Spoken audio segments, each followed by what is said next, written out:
Hey, Shalom Israel, Priest and Officer Shalai Allah. I represent the Israelite School of Universal Practical Knowledge at 1 West 125th Street, Harlem, New York, under Commander General Yohana. Coming to you real quick, just to touch base once again on a few things that are plaguing our brothers and sisters in the community, plaguing the brothers and sisters of the 12 tribes of Israel, and that's being betrayed in life, and things that come across your table or come across your path that may make you weak. You understand? A loved one that may have backstabbed you, or a loved one that may have let you down, a close friend that stabbed you in the back, or something that brought you down and made you weak. And it may have made you so weak that you formed some type of depression or some type of hurt, some type of internal pain, and you keeping it festered inside of you, have you boiling like a volcano ready to erupt. You understand? Or it could make you ball up in the corner and cry, live in a pool full of sorrow and drown in your tears and things of that nature. But what you need to realize and understand is that what you think hurts you, or what you think even may make you strong, doesn't mean anything. Why? Because your strength comes from the Most High God. Even in your weakest moment, you can still find strength because the Most High God is protecting you and guiding you, strengthening you, even though you may not know it. Even though on the outside and during your life, you may feel weak because you've been let down and put down all the time. You understand? But there are reasons why you should prevail and keep going and keep pushing. The main reason is because the Most High God is with you. You should know that the Most High God is with you. You should trust the fact that the Most High God is with you. You can't have faith and fear. It doesn't mix. It's an oxymoron. How do we know these things? How do we know that the Most High God will give you strength in the middle of your weakness? Because it's in the scriptures. So let's go real quick to the book of Judges. And let's just talk briefly about a brother who was deceived, hurt physically, but still found strength to prevail over his problems, over his enemies, and not only that, but to be a motivating factor 2,000 years later. Let's read what you got, brother. Judges chapter 16, verse 18. And when Delilah saw that he had told her all his heart, she sent and called for the lords of the Philistines, saying, "Come up this once, for he hath showed me all his heart."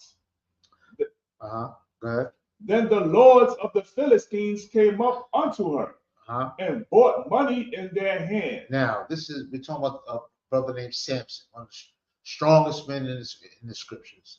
You know what I'm saying? He fell in love with this conniving woman named Delilah. You know what I'm saying? Filthy and disgusting. He told her what he perceived to be his strength, which was his hair. She connived this man and wooed this man to the point to where she felt like he told her a top secret, and just as conniving as she is, called this man's enemies, called the enemies of this man's people to come up as he slept to give her money, so they can go ahead and be able to cut this man's hair off, because they feared this man. They thought his strength was in his hair. They didn't know that the Lord was his strength. The Most High God was his strength. They didn't know that. This is how arrogant and disgusting this filthy nation was. You understand? Just like the nations that destroy our community today.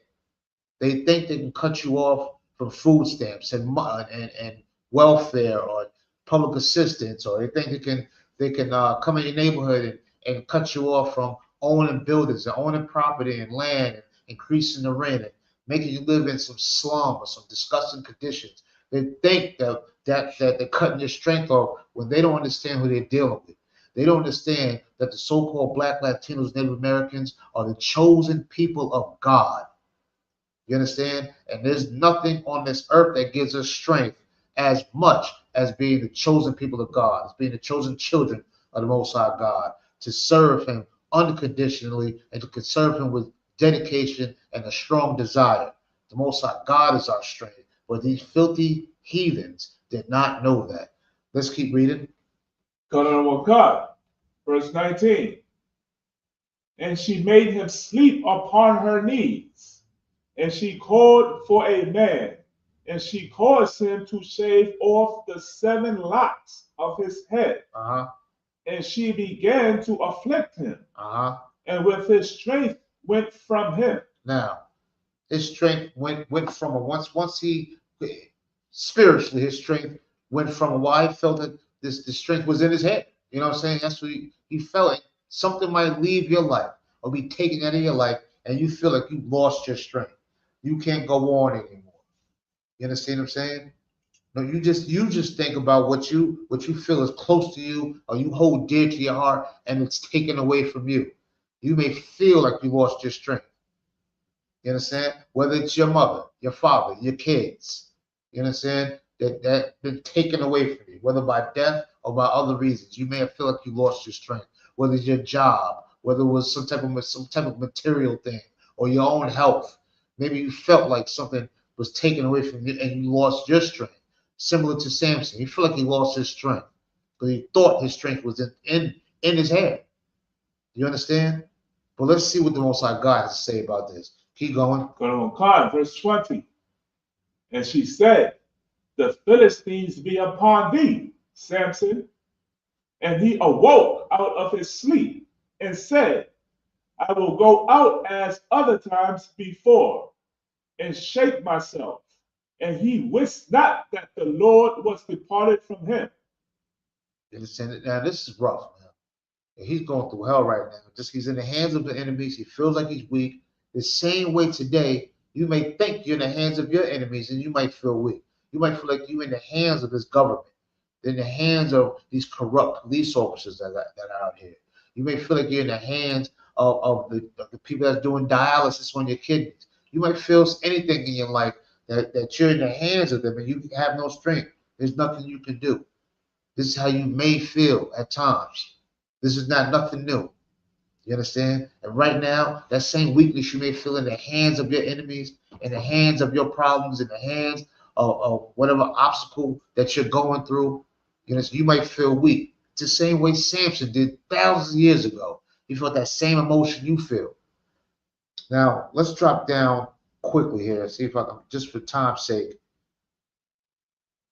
Let's go to verse 23. Judges chapter 16, verse 23. Then the lords of the Philistines gathered them together for to offer a great sacrifice unto Dagon, their God, and to rejoice. For they said, our God hath delivered Samson, our enemy, into our hand. Now they're happy. They're happy that they got this black man in their hands. That he's weak. He's beat down. You understand? We got him locked down in this prison. His strength is gone. Same way they do these black celebrities nowadays. Strip them of their strength, throw them in prison, and feel like we got them right where we want them, right in the palm of our hands. Now, the majority of brothers and sisters may crumble. Why? Because they don't know the Most High God is their strength. You understand? Right. They don't understand that. So they might fold under this pressure. You understand? They might give up under this pressure because they're not educated enough to know that the Most High God is with them. Maybe they were told it and never believed it. But now is the time to believe how the Most High God is with you. You understand? In the middle of your weakness, you have to find your strength. And what is your strength? Your strength is serving the Most High God. You understand? That's your strength. That's the only strength we can have. Look at the conditions our people are living in. Look at the calamities that our people are facing. Overdosing, AIDS, being killed by the police. You understand? Killing each other. Look at what we're facing. We have to be God's chosen people because this is the only way to get out of this cesspool that we live in. You understand? I want you to go down to where he was blinded at real quick. Let's go down to let's see. Go down to, let's see, real quick here. Slacky, y'all, just trying to get this real quick. Find out where he was blinded at. He was blinded by these people. Took his eyeballs out of his face. We might have went past it, but for time's sake, we're going to keep going. You guys make sure you go back and read the story of Samson and in the middle of his weakness. All right. That's all right. Let's just drop down real quick. Let's go to 29. Oh God.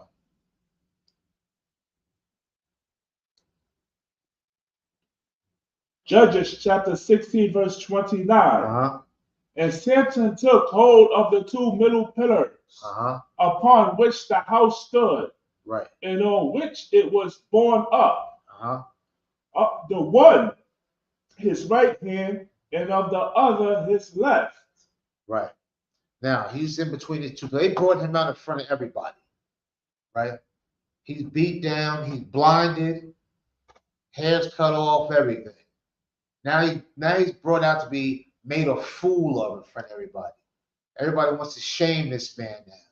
They want to shame this strong, powerful black man.